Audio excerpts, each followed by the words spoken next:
Hello friends, మనం ప్రకృతి వ్యవసాయ పద్ధతిలో ఇందులో గ్రౌండ్ నట్ వేస్తున్నాము.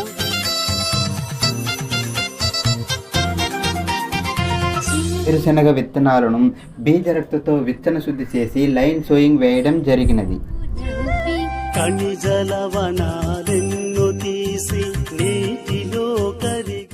గత సీజన్లో వేరుశనగ ఏ గ్రేడ్ మోడల్ వేయడం జరిగినది.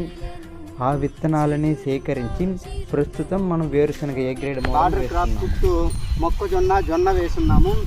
బయోడైవర్సిటీ క్రాప్గా సూర్యకాంతి, ఆముదం వంటి చెట్లు ఇందులో పెట్టున్నాము.